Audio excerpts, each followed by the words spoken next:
Bharatiya Janata party senior నేత LK Advani రేపు ఎల్లుండి అసోం అల్లర్ల బాధిత ప్రాంతాల్లో పర్యటించనున్నారు.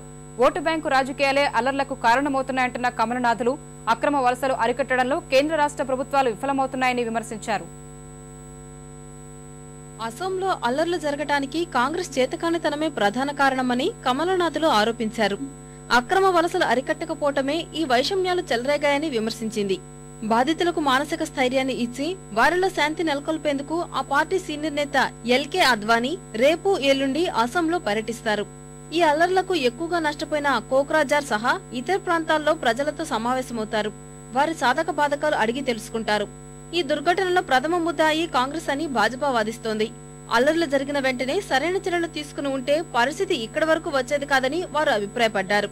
కేంద్రం సరిగ్గా స్పందించలేదని ఆ రాష్ట్ర ముఖ్యమంత్రి స్వయంగా వెల్లడించారని భాజపా గుర్తు చేసింది.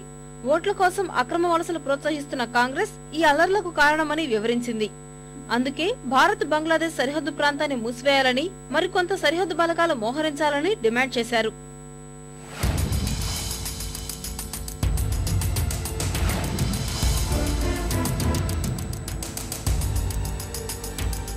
అల్లర్లు జరుగుతున్న ప్రాంతాల నుంచి సామాన్య ప్రజలు సురక్షిత ప్రాంతాలకు తరలిపోతున్నారు.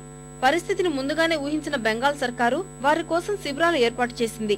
అక్కడ ఆహారం, నీరు, దుస్తులు, మందులు సమకూర్చి పెట్టింది.